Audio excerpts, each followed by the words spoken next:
After successfully organizing the BRICS summit last October in Kazan, Russia, the Russian Federation kept its commitments with the first ministerial conference of the Russia-Africa Partnership Forum. The conference ran from November 9 to 10, 2024 in Sochi, a meeting that brought together 45 African ministries of foreign affairs and delegations from 54 African countries, with several partnerships agreements been signed. Re-echoing the words of the Russian leader Vladimir Putin, Sergei Lavrov underlined that the Russian Federation will continue to provide all possible assistance to its African partners in various areas to ensure sustainable development, fight against terrorism and extremism, fight against epidemics, and solving food problems. Russia's President Vladimir Putin has pledged comprehensive assistance to African nations, highlighting the importance of strengthening ties with Moscow and the African continent. He was speaking at the inaugural Ministerial Conference on Sunday, November 10, 2024, where he underscored Africa's growing role in global affairs.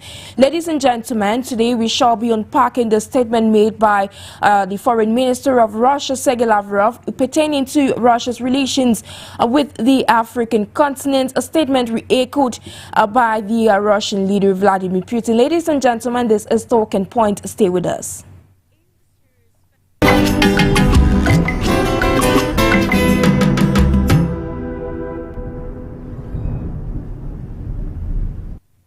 It's a new day, ladies and gentlemen. Thank you for trusting us. And of course, this is a Talking Point of our Pan-African channel for you, Media Africa.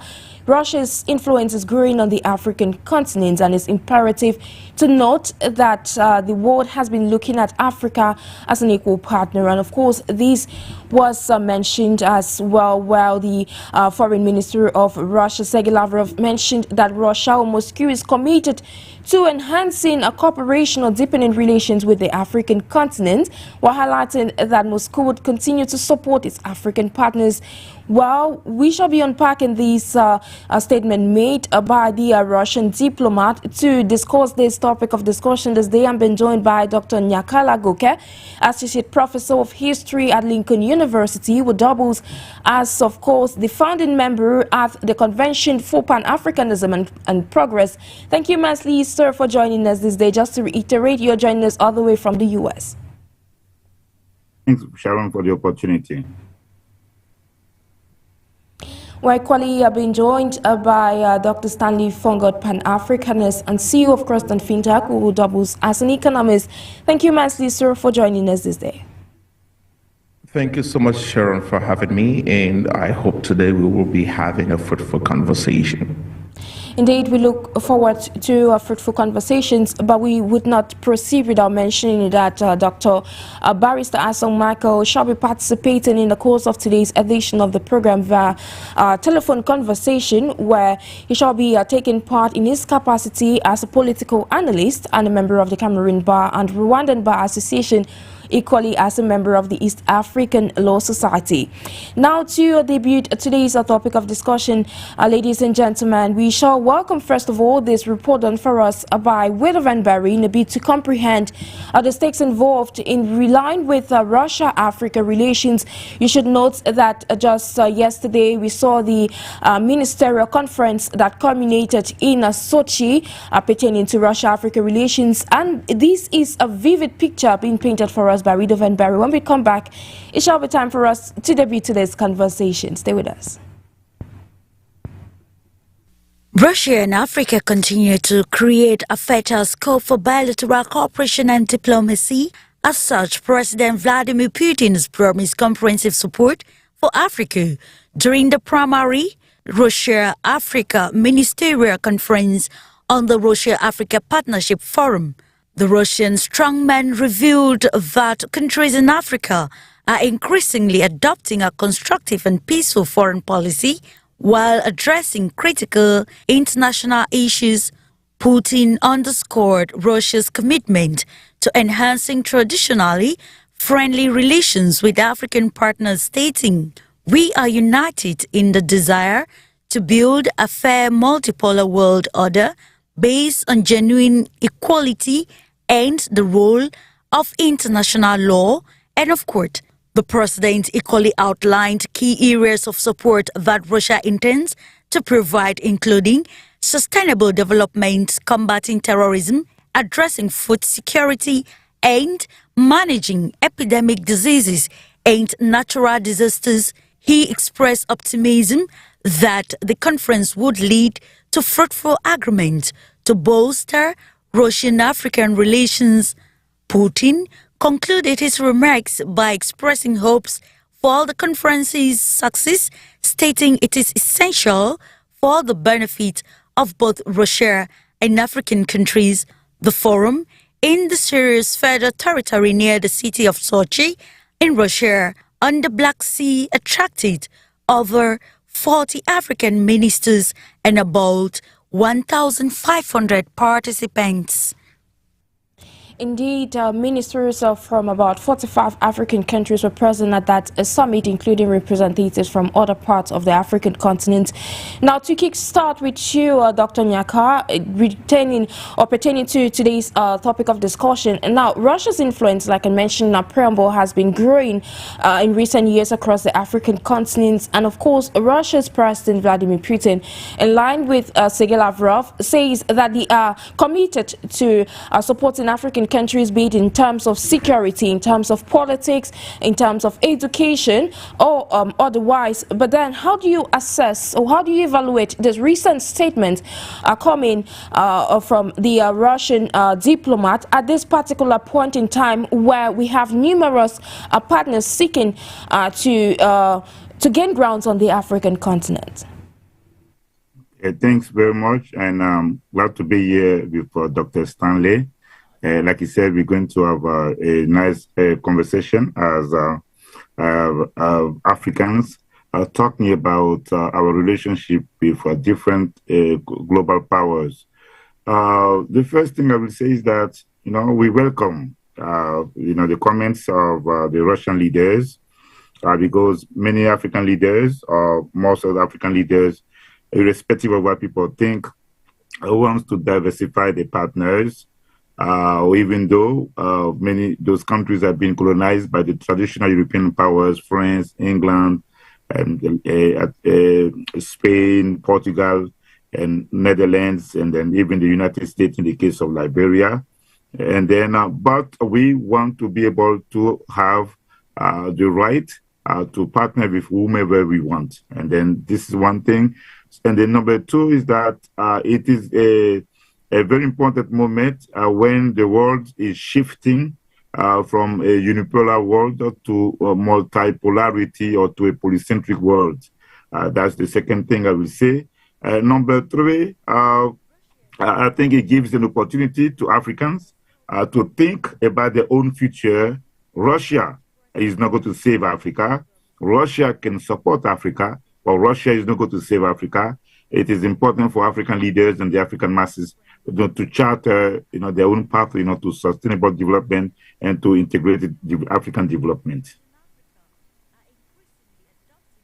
The success of the African continent is indeed in the hands of Africans. They alone can champion that change which they intend to see on the African continent. Now, proceeding with you, Dr. FONGOD, now you're an economist, and given from an economic perspective, we saw at this partnership forum that just finished or just concluded in Sochi, where we saw the signing of different partnership agreements between Russia and African countries, amongst which there was the visa waivers between Russia and the Central African Republic. Why not even with Rwanda? Now, with these partnership agreements that have been signed, we are seeing growing relations existing between the two partners, that is Africa and Russia. Now, what's your economic perspective, or what's your economic appraisal of this set forum that took place in Russia? First of all, I want to I was kind of jubilating listening to my co-panelists, give those opening statements, and reasons being for a very long time. I think that I'm listening to someone with such clarity, especially when it comes to where Africa needs to stand and why we need to be able to look back home than look abroad. That the salvation of the continent of Africa is not going to come from Europe, it's not coming from the United States. In other words, it's not going to come from the Western Bloc, neither would it come from the Eastern Bloc. And to hear him utter those words, it's quite refreshing, absolutely refreshing. That being said, I'm thinking that whatever Russia is offering, it's the same thing that has been offered to the African. The only reason why it's different this time around is because we are receiving this from the backdrop of the colonial era, from the backdrop of whatever the Western, imperialistic powers have done to the continent of Africa. So if we are looking at that from that regard, it looks as if to say what Russia is proposing is far more humane. But so far as I'm concerned, for the integrity of the continent of Africa, it's not. We have to be able to make sure that we move away, because what this entails eventually is that we're going to be dependent on foreign aid for the rest of our existence as a continent. We have to be able to make sure that for some reason we understand that we need to do more than sign all these conventions in terms of corporations whose ultimate objective is not for the benefit of the African, and it might be corporations where we go out in relationship to trade. But what trade? How do we talk about trade if the trade in itself is not fair? All right, so we have not come into the place of as our civilization is concerned, talking about in economic terms, where we can be able to compete with any of the Eastern powers, neither the Western Bloc. It's extremely quite difficult, which means if we are going to sign up those conventions so far as trade is concerned, it will never be fair trade. We will be those who will be lacking in the trade. They will do more, they will benefit more, and those of us, we will not be able to compete at all. So we need to be able to make sure that whatever stuff that we are signing, let it be Afrocentric in nature, let it be for the African first, let it be with an African in mind, with Africans sitting at the table, not Africans who have been, basically bought and paid for whoever it is that they're bringing to sign the contracts, which is quite often, the way these things go. So we have to be able to make sure that that is the mode of operation for us. Otherwise, it will be extremely quite difficult for us to start talking about what we are gaining in relationship to these conventions when the bulk of whatever agreements we are signing is one-sided. It has to be fair. It has to be balanced. We must have a very balanced approach to these things. Otherwise, we will be clobbered on the economic scale. For example, if you look at something like the agricultural sector, we are not there. We can hardly produce anything to feed ourselves, which means that most likely, if you're trying to be able to talk about any kind of programs where we'll be able to have a free trade in relationship to our agricultural produce on the continent of Africa, vis-a-vis whatever will be coming out of Russia, if that be wheat, if whatever stuff that will be primarily, I'm sure, we'll have a lot of wheat being imported into the continent with the countries who are signing these conventions.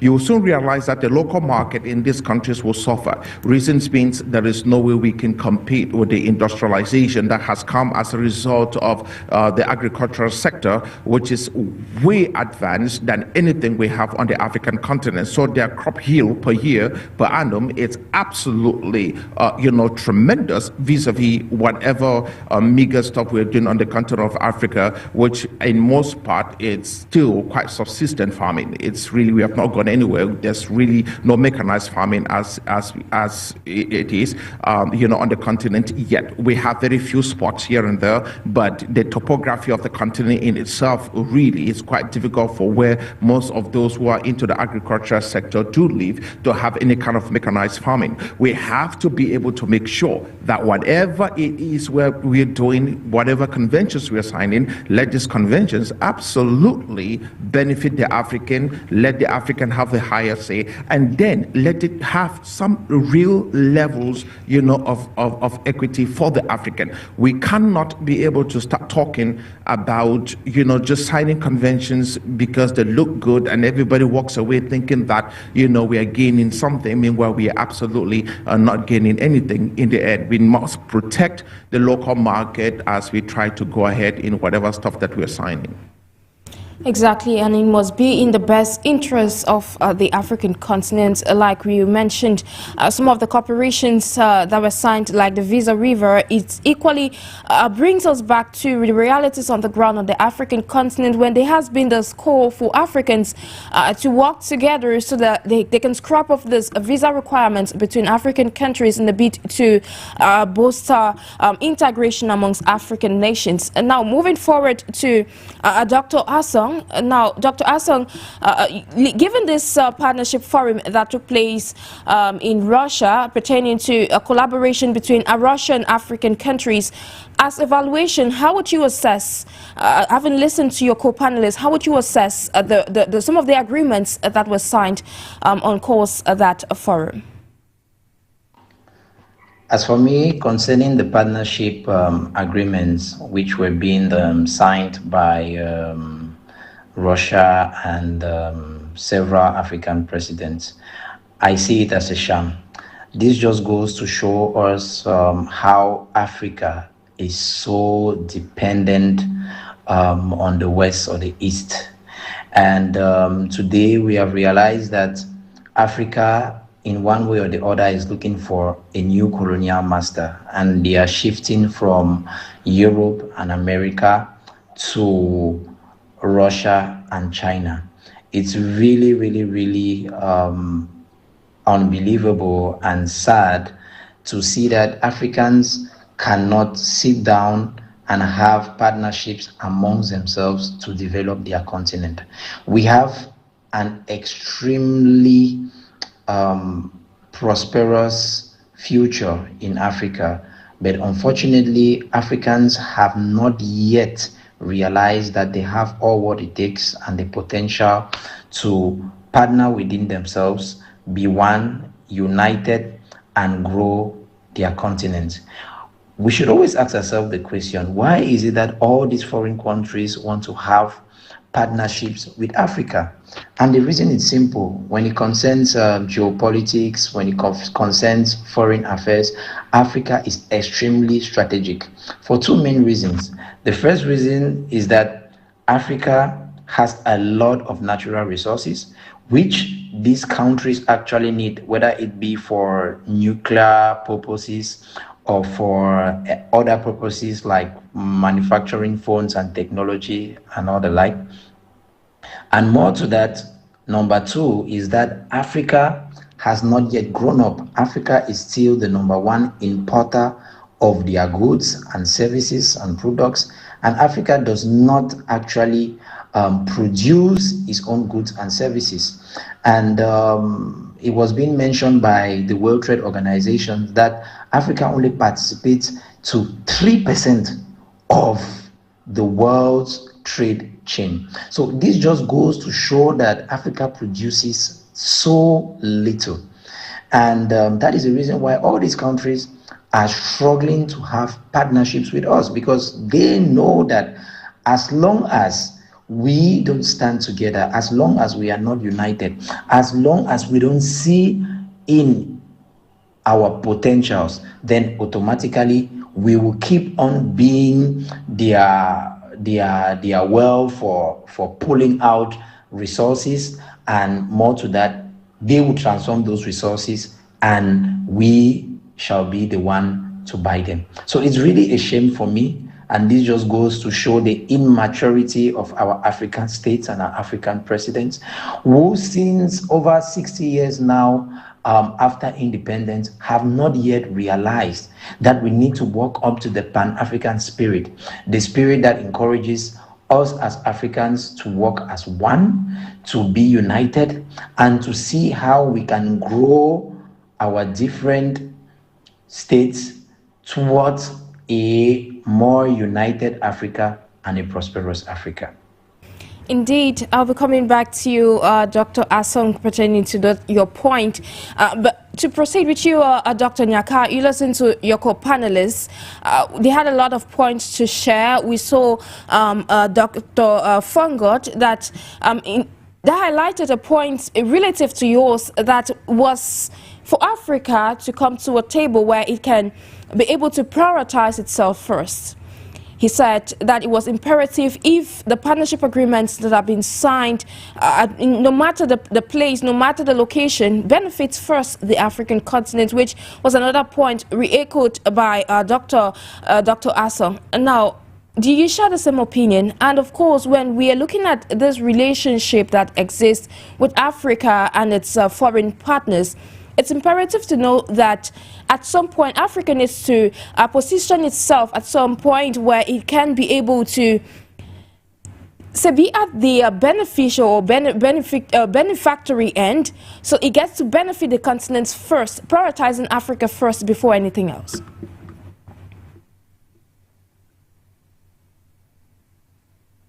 Thanks very much for the question. Dr. Stanley FONGOD, that's his name, right? And then the other one is Dr. BARR. And I know Dr. FONGOD was saying some nice things about me, but I'm going to say the same thing about you, my brother, Doctor. And the two of you, what you just said, this is how we need to talk. Because even though we are tired of the oppression of the West, we need to have our own voice as Africans. And then when we want to have any interaction with anyone on the face of earth, we have to think about the interests of Africa first. And Dr. BARR said it. Listen, how can we even go to such a meeting in a divided fashion? I don't have any information, but I can assume that those African ministers who went there did not have a meeting among themselves to see how they can speak in a coordinated way when they meet, for instance, the Russian minister or the Russian officials. Exactly. And then when people go and sign contract, like when I hear the word bilateral, it means that one country with another one. So people could have been there and say, you know what, we want to propose some projects that can like cater Mali, Niger, and Burkina Faso at the same time. Because those three countries are they have electrical issues. Instead of doing a nuclear plant with just Mali, but whatever Russia may do with one should be done for the three of them. Exactly. But our leaders are not thinking like that. And then when we talk about now Donald Trump is in power and he's talking about America first, yes, it is the time for all of us to say Africa first. It is the time for all of us to echo the words or the slogan of Martin that became so important in the parlance of Pan-Africanism, but which was expressed according to historian the first time by Martin Delany, Africa for the Africans. So this is how I see it.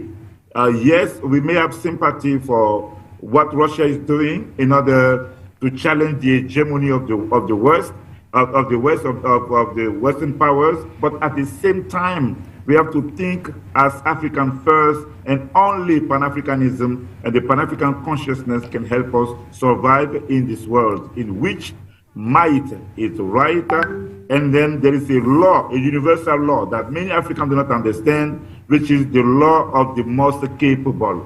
If you are weak, you're going to disappear, you're going to be exploited. This is what the Europeans have understood. That's why they articulated different type of theories. Among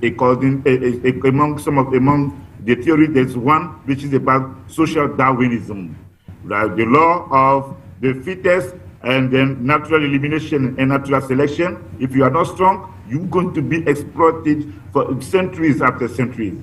One of the things that I said in some other conversations about the BRICS, created, of course, by Brazil, Russia, India, China, and South Africa, is that, yes, we acknowledge, we appreciate the fact that the BRICS are contributing to give the power of choice to African countries, but at the same time, they have to come and decolonize the international development.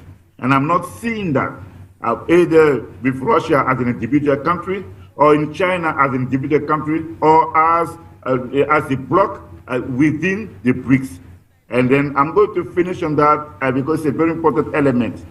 When I say that, this is what I say. If Russia and China and India, they want to conduct business with Africa using the same neoliberal paradigm, which is about privatization, exploiting the resources of many other places in the world, I think that they will be failing their own mission, and they will be failing the masses in the universe, because when you talk about sovereignty, when you talk about shared prosperity, we cannot continue to have the exploitation of resources of weaker countries and hope to be bringing development in the world, and then hope at the same time to be challenging the West. It is not possible. The philosophies that on which those BRICS countries, including Russia, should be based the new vision of the world upon are contrary to neoliberalism, which is about super profit exploitation. In Russia, there is a philosophy called MIR, which is about the spirit of community, nation, and village. In China, they have the similar concept, which is about Confucianism.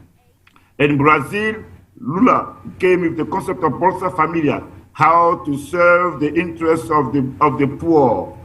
You go to South Africa, we have a similar concept. I'm going to finish on that. And then when you go to India, we have Satyagraha, which is hold fast to the truth. That is the philosophy Gandhi used in order to conduct his non-violence struggle to end the British colonialism. That is the philosophy that inspired Dr. King to talk about non-violence in the United States. When you go to South Africa now, we have Ubuntu, the Ubuntu philosophy, which is supposed to be our endogenous African value system, which was promoted by Nelson Mandela and Desmond Tutu. These are the values that those countries of the BRICS have in common. But yet, it looks like they want to continue to do the business as usual, using the European paradigm while they're talking about shared prosperity on the face of earth. The Muslims that just joined the BRICS, they have also a similar concept which is called Ummah, which is about also a sense of community. So this is my conversation, and those African leaders, Pan-Africanists, who are talking to Russia and who are also talking to the leaders of the Sahel states, I think that these are ideas that they need to propose so that we can have a serious conversation about the fate of the world and about the future of the universe. Thank you so much, Dr. Nyaka LAGOKE. I'll be coming back to you to proceed with that point of yours, but to get the opinion of your co-panelist, Dr. FONGOD. Now you listen to your co-panelists, and looking at a different point of view, we've seen Russian African countries that affirmed that they are ready to establish some sort of dialogue mechanism, which would be at the highest level to strengthen security as well as cooperation or coordination to fight against terrorism and extremism, which some countries within the Sahel region on the African continent are dealing with. But these participants did highlight this in the course of a joint statement. When you look at the African continent, with regards to the role Russia has played in trying to counter some of this terrorism free we are seeing in different African countries, how would you say, how instrumental, citing the case of Mali, Burkina Faso, the Central African Republic, how instrumental has Russia been in repressing some of the terrorist attacks that are threatening the security and safety of the African continent, most especially within the Sahel region? Why don't we think about what Africa is going through like a patient in the hospital? So you have a patient who is lying in intensive care unit, in an ICU unit. The patient is very sick. I mean, his condition is extremely critical. And while this patient lies there, the patient is at the verge of dying. Here comes a doctor who is trying the best way they can to be able to resuscitate if the person is almost giving up, or try to solve and find ways in which they can be able to stabilize and help the person. That doctor is being paid to do whatever they're doing, and even though they're doing it in goodwill, it is a form of business for them. They went to school, they got trained to do that. So far as I'm concerned, that's Russia. The underlying problem we are facing is that nobody is talking about why the person is sick in the first place. No one is talking about why this patient is in the hospital in the first place. Why is Africa sick? Africa is sick because there is no virtue in being weak. There's absolutely no virtue in being weak. If you are weak, you will be eaten. If you are weak, you will become lunch for somebody else. I think that, you know, what Doctor was saying,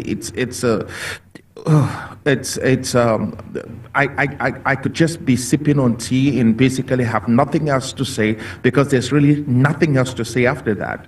That's the most, you know, brilliantly said thing I have heard in, you know, almost a couple of weeks now, you know, as we get on these programs. And the reason for that is because the truth is we keep trying to be able to look at these external factors without understanding that these external factors are only having the footground because of the internal issues that we do have. And as long as these internal issues are not being solved, and as long as we do not understand that we have to come to the collective consciousness of who we are as a people and model ourselves with this Afrocentric consciousness, then nothing else do matter. We can talk about Russia all we want. We can talk about, you know, how inclusive we want to be with the West. We can talk about how Africa is the next geopolitical ground for everybody else who's coming around the world. That still doesn't mean anything. We have to find ways in which we help us understand us and fight for us as Africans, so that we can collectively stand as a bloc to be able to face the world.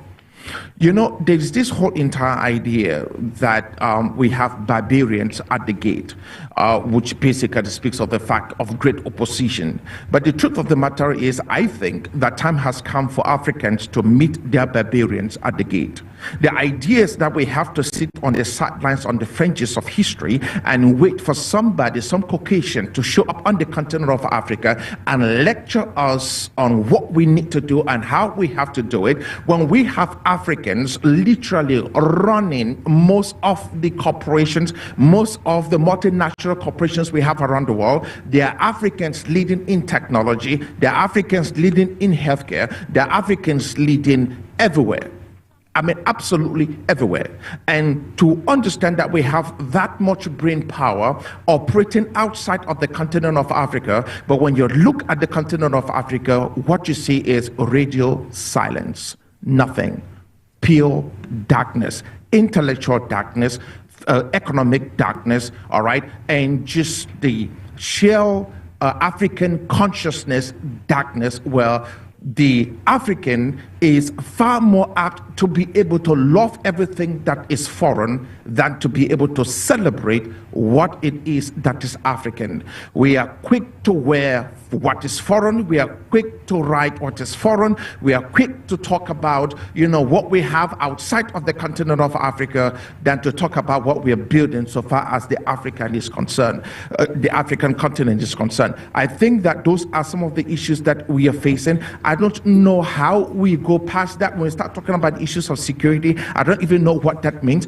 The reason why a place like Sahel has literally been plummeted to where it is primarily because of a country called Libya. And if you look at Libya, it's because of one of the most intellectual elitists I know, a man called Barack Hussein Obama, who was quite instrumental in toppling Gaddafi. And as a result of that, you know, Libya became a safe haven for all kinds of extremist groups. And now those weapons of mass destructions for the African, those weapons of war, are now seeping into the Sahel.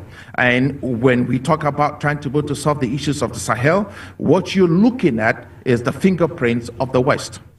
Likewise, you look at a place like the DRC. right? Why is the DRC suffering the way it's suffering? Is because every multinational corporation is in the DRC, Apple, Samsung, all of these guys who are looking, for carbon, and all that is needed for them to be able to go green, which is basically the mode of operation in the West. We talk about going green, but nobody gets to talk about at what cost to the African. We are talking about the fact that we're trying to push the continent to go green on the continent of Africa. Meanwhile, the whole entire world got through the industrialization phase by not going green, and now they want to clobber out on economic terms on the continent of Africa to go green. We understand that going green is good, but then why is it that what the West needs in going green that is coming out of the DRC, even the population in the DRC is going through tremendous hell because of the aggressive mining practices that is taking place in the DRC? 127 militia groups controlling different mines, which are all owned by multinational companies. Why? So here we are talking about how Russia can be able to help us. And what I'm trying to say to you is we do not need more arms into the continent of Africa. We just need more Africans becoming conscious to the reality that they have been played like pawns, by Western imperialistic power. And any other group that is coming into the continent of Africa is not coming into the continent of Africa because somehow they have received this great message from the higher beings. They have received this great message from God, and so they are coming as missionaries to come and save us. We had that before, and we know exactly how that turned out.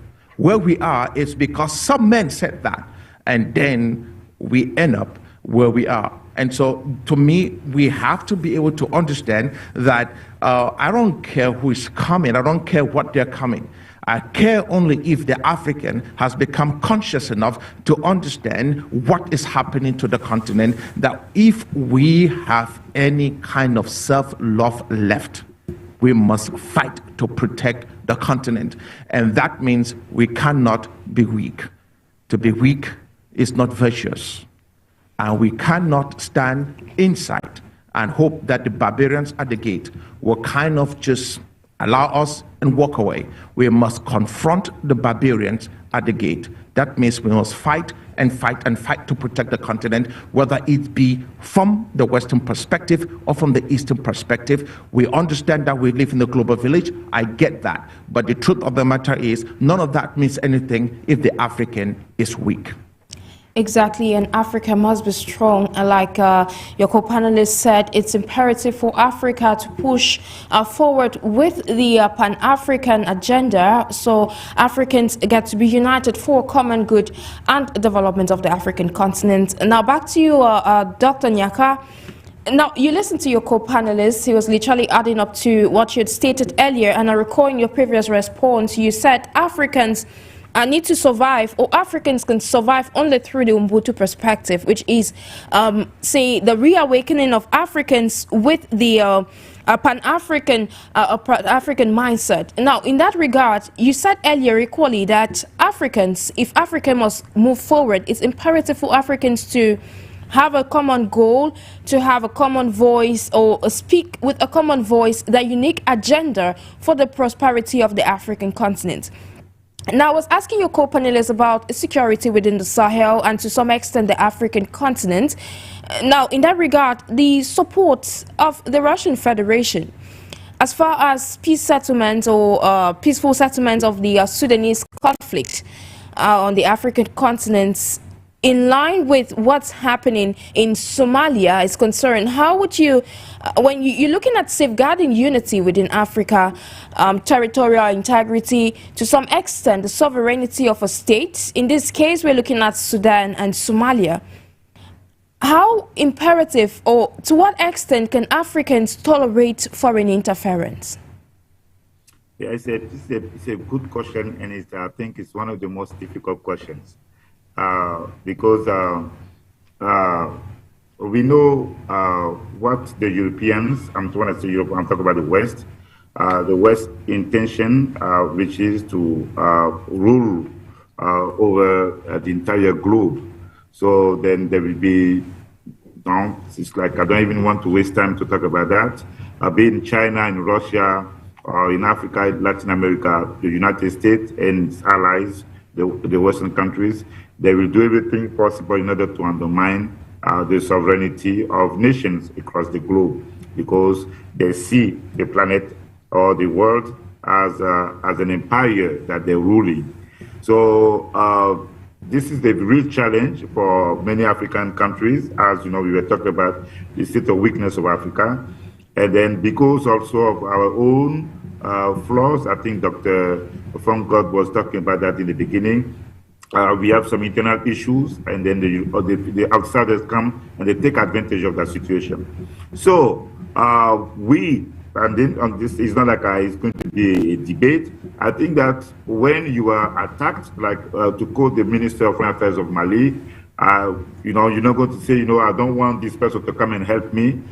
People can come and support and help us resolve some issues. If we are fighting with a bigger enemy or like a bigger power, we can understand that.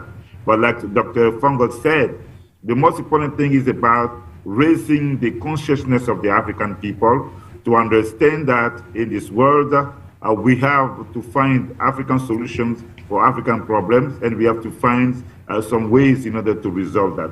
So this is what I will say, because, I'm not saying that, okay, because we have to be cautious and careful about Russian involvement in Africa. Therefore, if there is a crisis, if Russia wants to support or to help resolve the crisis, we're going to reject the offer of Russia. No, Exactly. This is not what I'm saying. But at the same time, we have to think about how to deal, be in Somalia, be in Sudan, be in the Democratic Republic of Congo, or be in the Central African Republic, be in the Sahel state. We have to try and find that the paradigm which is about African solutions for African problems. Leaders like Mandela, Kwame Nkrumah, Thabo Mbeki, they try to do that, and then maybe this is what we need to promote again, like in this 21st century. Okay, thank you so much, Dr. NJIX. Meanwhile, before I get back to you, Dr. FONGOD, I'd like to get the appraisal of Dr. Barrister ASONG pertaining to his remarks as far as the relationship between Russia and Africa is concerned, given that his co-panelists, or you, Dr. FONGOD, and Dr. NJIX have stated that it's imperative for Africans to look for African solutions to African problems. This time around, I'll be asking him a very particular question. Dr. ASONG, now, given your assessment of Russia and African relations, we are seeing this resounding call, and there is yet the statement being made that Russia wants to assist African countries. Pertaining to these assistance, which shall be coming into the African continent, which has already been existing, what do you have to say as far as that is concerned? You see, concerning support, it's quite unfortunate that each time we have a partnership with a foreign nation, the nation always sees itself on the greater side of the deal, on the higher side of the deal. And that is why you're going to always see they use the word support. And anybody who uses the word support is in one way or the other showing his superiority and power over you. We all know that today the sovereignty that was being granted to African states is a type of sovereignty which, in quotes, can be questioned, because we don't really see our African sovereignty today, whether it be economically, as many African states still use colonial currencies, whether it be military. We see so many African states having bases of other foreign countries like America, France, England, Russia, or China. We still see our political environment and leaders being highly influenced by these foreign countries. So at the end of the day, we still ask ourselves if the sovereignty which is being granted by the UN Charter of 1945 is really implemented or true in our different African states. And that's why we'll have foreign countries always using the words like, we are going to support. So they are supporting us like we are kids, like we are children, like we have not gotten to maturity, like we are not sovereign.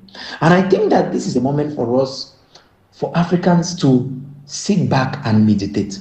Sit back and meditate on our existence. Sit down and meditate on our sovereignty. Sit down and meditate on our independence. Sit down and meditate on our autonomy. We can't sit down and say and hear other nations or other countries tell us that they are going to support us, like without them we are not going to survive. And this is the error Africans are making every time, because we had former colonial masters, Europe, America, and today they are shifting towards Russia and China, who are still using the same colonial words, support. And these are very irritating words, because this goes to show that you in Africa can do nothing without us. You in Africa need support. Let me tell you people, we need no support. We have everything it takes to be on our own. They are not coming to Africa to give us support for free. None of these countries have given support to African states for free.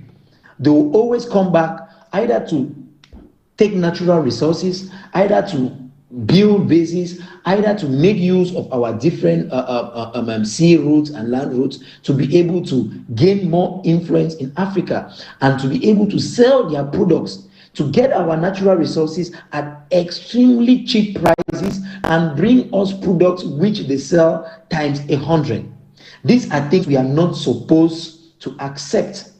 Russia, China, Europe or America shouldn't think they are giving us support if they are taking back our resources in one way or the other, which we sell to them very cheap. It is a partnership. It is a win-to-win thing. They cannot claim that they are supporting us if we are in that partnership. There is something in exchange. So they look at our natural resources as nothing, and they come up to tell us that they are giving us support. I think this is an insult, and it's a shame coming from Minister Lavrov of Russia. I think this thing should stop. They are giving us no support because they are taking something also from us. So it's not a matter of support, it's a matter of partnership, and it's a win-win thing. And that is why for African states to set themselves free from this bondage, we must realize that Pan-Africanism is the way out. We must realize that a system of community and a system of communism is necessary in our African states and amongst our African states so that we can work together to support ourselves. Africans today in the world are very, very prosperous people and very smart people. Look at what Africans are doing in America, in Europe, in Russia, in China, in all those developed countries. I strongly believe that if all Africans come back to their continent, then we have everything it takes to conquer the whole world. But that will require from us to change our mindset, to look at our continent first before everything. Look at what Elon Musk is doing in America. But Elon Musk is a South African from origin. But look at what he's doing in America. And that is the problem we are having. So many Africans go out there, are being in one way or the other sold out, do things extraordinary there that don't even help our continent. And that is a shame. I think that we need to change. And if we all come back to our respective countries, work together, foster cooperation between African countries, bring the best of each state, African state, then I can assure you we are going to conquer the world. So I think this statement is rather an insult to the African continent, and it's an insult to all African states. ASONG, for your contribution to today's edition of Talking Points. Meanwhile, we should reiterate that, ladies and gentlemen, you're watching this on 4U television and listening to us over the airways of FM 96.3, and we've been streaming live on our numerous social media platforms, Facebook, YouTube, and of course other platforms. But then we should note equally that we're discussing this statement made by the Russian Foreign Minister Sergei Lavrov pertaining to Russia-Africa relations, where he categorically stated that Russia is committed to supporting the African partners. Now, to move forward with you, Dr. FONGOD, you listened to what Dr. Barrister ASONG had to say as far as relations is concerned between Russia and African countries. But away from that, he made mention of something which I would like to capitalize on. He said it's imperative for Africans to look inwards and change. It should start with a change of mindset for Africans to know that if they have to bring about change to the African continent, it should start with them first before they are looking at or soliciting the aid of foreign or external collaborators. But away from that, how essential is it for Africans to collaborate amongst themselves for the greater good of the continent? Well, I think that if you're going to approach the world, just country by country basis, we will be eaten up. That's just the way it is. We have to find ways in which we have a concerted effort to align ourselves together and actually face the world as a bloc. I think that Africa needs to be discussing with America, not Nigeria, not Ghana. It has to be Africa discussing, Africa negotiating with the world. It should be Africa negotiating with the United States. It should be Africa negotiating with China. It should be Africa negotiating with Russia. Not the other way around. You cannot have single countries on the continent of Africa having those negotiations. We live in a world in the world where Africa in itself has this vantage point. And what is remarkable about the continent in itself is that we have our own difficulties, especially when it comes to most of our landforms, that has literally shielded our innerlands from interlands from the rest of the world. So to be able to get into some of these places, like in the DRC, to get into some places like in Goma in the DRC, to be able to be in places like Timbuktu, to be in places like Darfur, you really have to do a lot, to get into those places. The continent of Africa is not like the rest of the world. What this means is we have also great difficulties from being able to carry our goods from the interlands and then bring them out to the shores from where they can be shipped. So we have to rely heavily on railway transportations. We cannot, most of the countries around the world develop as a result of sea routes and rivers that were navigable by bigger vessels. Unfortunately, on the African continent, you cannot do that. If you look at the river like the Niger River, that in itself is quite small. It becomes quite sandy within the dry season. So you really can't be able to carry any goods, inland. Neither can you bring goods, out of places like that would be Mali and specifically places like Timbuktu. You cannot bring goods from those areas, to the coast in Delta region in Nigeria. It's going to be extremely quite difficult within the dry season. So we have to be able to make sure that whatever kind of stuff that we're doing, we settle more on trying to find ways in which we can be able to build on the continent of Africa railway tracks that will be able to move from one country to another. This will have to mean that we have to cooperate on a country-by-country basis, and we have to basically start thinking heavily on the Pan-African, agenda, which push us to become a united Africa. A united state of Africa is what will absolutely save Africa. We can no longer have, rogue regimes in different countries on the African continent. Do whatever stuff that they want to do and live, and just basically colonize. While we're being colonized, with ideas and trade and all kinds of stuff from the West, we also have their de facto leaders in our countries that have also colonized us. And whatever they say, that's what goes. 4, 5, 6 decades later, we are still where we were, like nothing happened. Can you imagine that you live in a particular country? It's been 4 decades. And you have not just that you have seen the same face, but it's just that you've been in a particular environment and it's like nothing actually happened. nothing absolutely happened. 4 decades later, there's nothing to show for it. 4 decades later, while everybody is absolutely advancing, when you come into your own country or these countries, you look at it, you're like, what the hell is going on? Look on the continent of Africa and see countries that have actually shown any kind of progress. Nigeria, Ghana, Rwanda. Look at those countries and see exactly, just how beautiful they are in relationship to almost all the metrics that you want to measure. They look absolutely beautiful. The Human Development Index in those nations smokes all other human development indexes on the continent of Africa and all these other nations. They are doing quite well. The people, despite the fact that there's much complaint left and right, but they are doing well. They are okay. They're moving there. If you now compare them with some of these francophone countries, you will realize that there's really nothing to write home about, except for the fact of the country like Niger, which right now I think is the 7th, leading economy in the world, projected leading economy in the world 2024, and is the first on the continent of Africa as we speak. Niger, whoever thought, and it was at the bottom of all economic indexes, it was at the bottom. All right. So we really need to be able to start thinking that there has to be some serious cooperation among us as Africans, so that we can be able to harness everything that we have.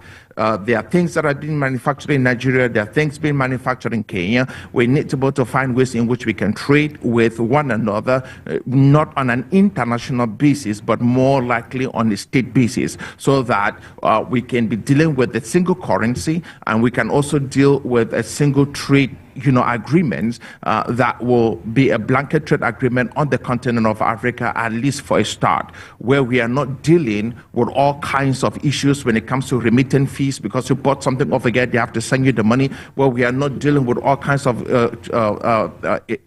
transaction fees and every single thing as exchange rate fees, all of that garbage.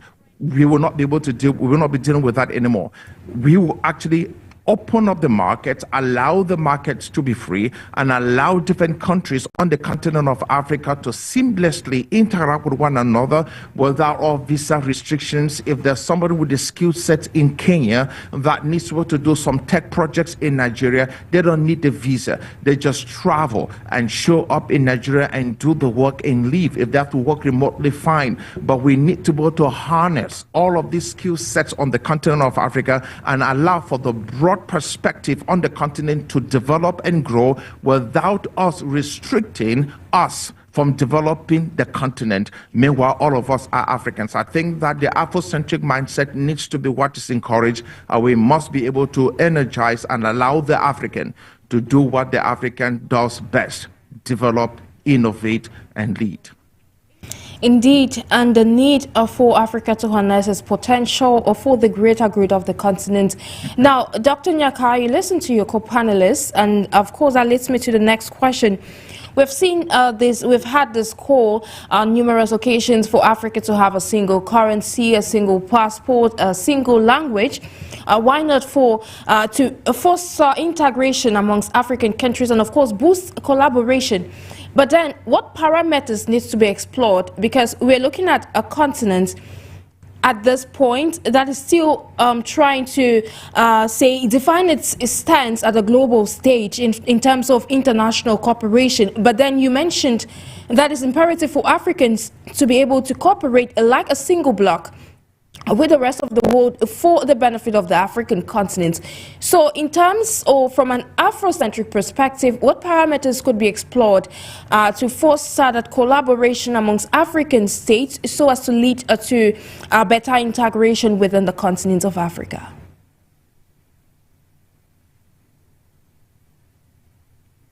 Dr. FONGOD and then Dr. BARR gave a beautiful answer to your previous questions. I just want to add something. It's the same thing I'm going to say, but it's in a different fashion. Yes, we need to think about our future. This is what Dr. BARR was saying.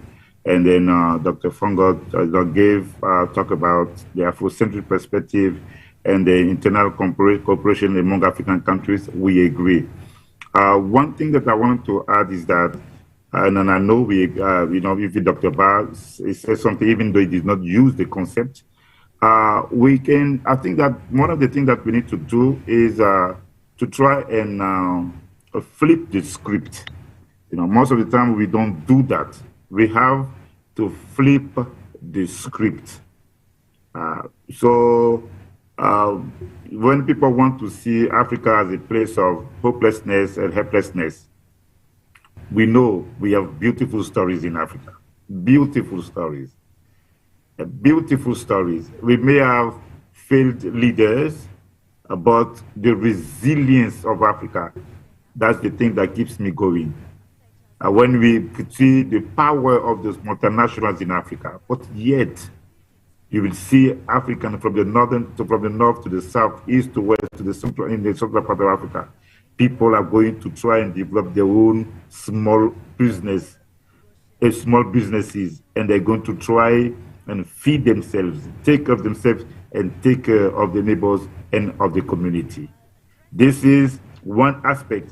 He spoke about Elon Musk, but I will not. I'm not going to use Elon Musk as an African. He may be born in Africa, but I have not seen. Maybe I'm ignorant on that. Elon Musk claiming his Africanness, but there is someone.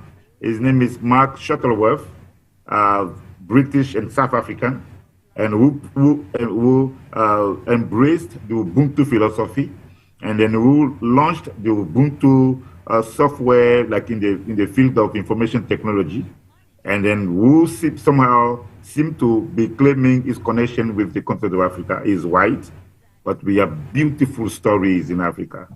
The leader of the Ascar Airlines, John Doe, Kofi Gervais from Togo, is one of my heroes. He's the founder of EcoBank, and then also Ascar Airlines. Just to give his example, we have many people like that across the continent of Africa. Unfortunately, I have to come to your question, many of our media do not celebrate those people. So I think that the first thing is about the responsibility of the media to contribute into flipping the script by highlighting and zooming the stories of our heroes in the field of African integrated development. That's something that we need to see on a constant basis. Yes, we can denounce the presence of military bases in Africa, we can denounce French neocolonialism, but it is not about just denouncing. We need to talk about those people, those role models, so that they can inspire a generation of Africans to do like them or to do better, flipping the script. This second element is that as we flip the script, we need to see that, yes, I was talking to somebody one day, oh yes, you know, Africa, we're not integrated. It is so difficult to travel on the continent of Africa. Yes, it is true. To go from one place to another place, it is true. But at the same time, we have ECOWAS in West Africa. In those 16 countries, when you want to go from one country to another country, you don't need any visa. We need to try and to highlight those kind of like success stories we can in Africa. The third element, and now it's not like I'm going to excuse those African leaders. Many of them are visionless. Many of them are not doing what they need to do. But those who want to do the right thing are encountering some challenges because of the fate of Kwame Nkrumah overthrown in 1966, Nelson Mandela imprisoned for 27 years, and then Patrice Lumumba, Malcolm X, Dr. King, Thomas Sankara, Maurice Bishop, who have been killed. Many of them, it is difficult for them to really have that courage to try and do what they want to do. But what needs to be done? Now, the responsibility is not so much on them, but the responsibility of the burden should be or is on the African masses. Dr. BARR, Dr. FONGOD, GNAKA, and many other leaders who are organizing the struggle, we have been incapable of coming together to put together a dynamic, strategic, programmatic, agenda in order to work as a united front. It is when we work as a united front, as we embody the values of Pan-Africanism, as we work in a strategic way, when we lobby our leaders and bring to their attention many of the things that are not that important. This is when we can really bring some kind of change in Africa, and this is how they can be emboldened, they can be encouraged, they can see that, okay, when they want to make a move, they have the support of the masses. This is what happened in the struggle against apartheid and the struggle against, about the incarceration of Babu at the International Criminal Court. This is what happened in Mali. That's the movement that led to power Assimi Goïta. So this is what we need to do. And now issues like military bases, common currency, now we can see that we can really bring that to fruition. As I'm finishing this conversation on this particular topic, I want to give an example, for instance, about Ghana. Yes, there are many good things in Ghana, but there are things like some paradoxes in those African development paradigm that I don't understand. When you are in Ghana, you cannot send money. We cannot use Western Union to send money from Ghana to another country. And then, as an Ivorian living in the United States, I wanted to open an account with EcoBank in Ghana. It was practically impossible. So these are so many little things that we need to try and work on. Or when I was in Ghana, I called Ivory Coast for CDs to call the United States. But with the 4 CDs, when I called Ivory Coast, it's like for around 15 minutes or so. Can you imagine? These are things that who is going to bring that to the table to talk about that? It is us that we need to organize. We need to do better than what we are doing. This is how I'm going to answer your question.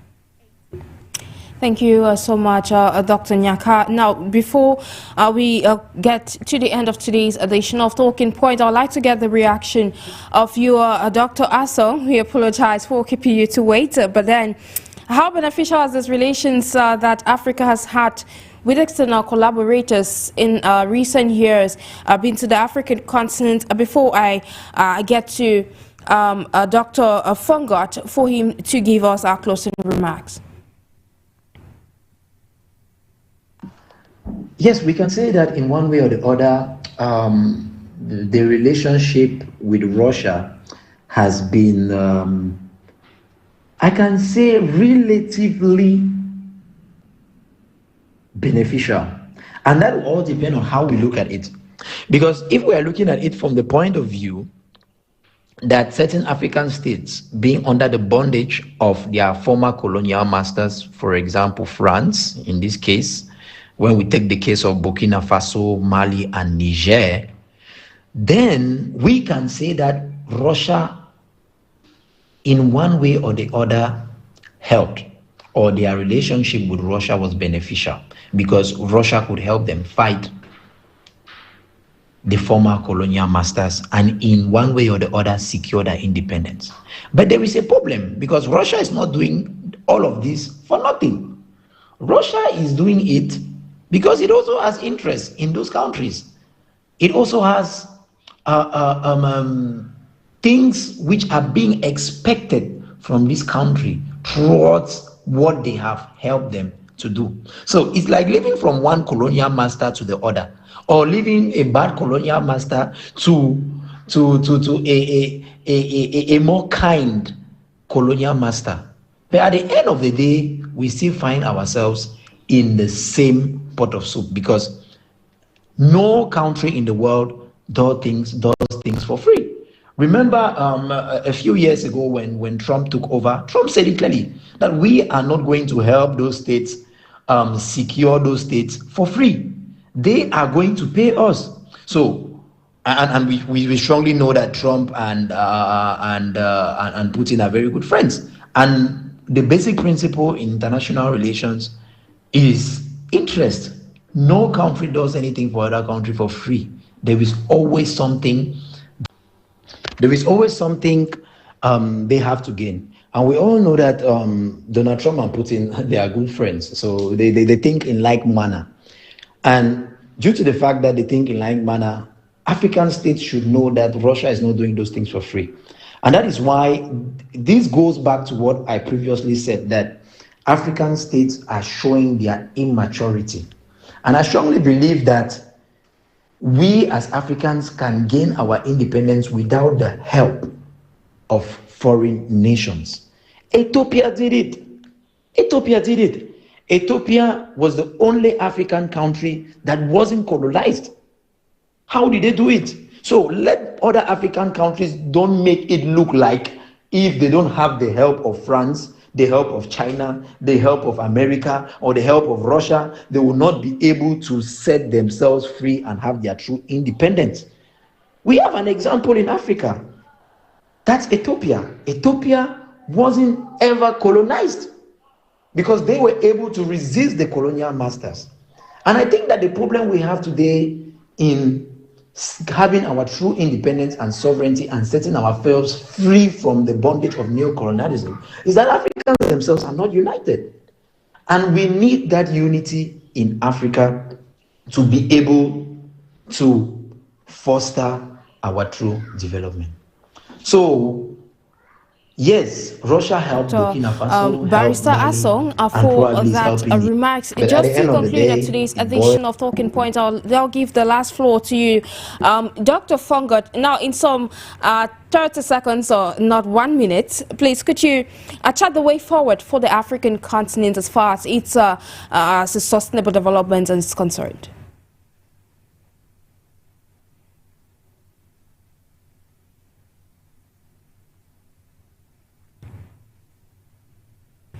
Well, the last question is for you, Dr. Stanley FONGOD. I was asking, could you chart the way forward for Africa as far as paving the way for its own sustainable development and, of course, prosperity is concerned? In some 30 seconds, please. Can you hear me? Yes, I can. Please proceed. Okay, good. So I was saying that the last thing I would say is Trump said at the United Nations, America was great, America was beautiful, America was powerful. Everyone laughed at him, and he turned around and said, go and build your own country. I say this to Africa: build Africa, build Africa, develop Africa. Africa is yours. It's not that of a Caucasian. It's for Africans. In the word of Marcus Garvey, Africa for Africans, at home and abroad. Africans for Africans at home and abroad. Thank you immensely, Dr. FONGOD, for your participation in today's edition of Talking Point. Thank you so much, Sharon, and thank my co-panelist, Doctor, for joining as well. Tremendously meeting you. Thank you, sir. I equally say thank you, Dr. LAGOKE, for your brilliant participation in the course of today's program. Yeah, thank you. It was a pleasure. Meanwhile, we'll now conclude without acknowledging the contribution of Dr. Barrister ASONG Michael Kumar. And on that note, ladies and gentlemen, I'll say thank you for being our guests on today's edition of A Talking Point, where we were discussing a statement made by the Russian Foreign Minister Sergei Lavrov pertaining to Russia-Africa relations. We believe you learned a lot from today's conversation. I've been NJIX and NABESEH for presentation. Meanwhile, I'll leave you in company of our numerous programs. Bye-bye.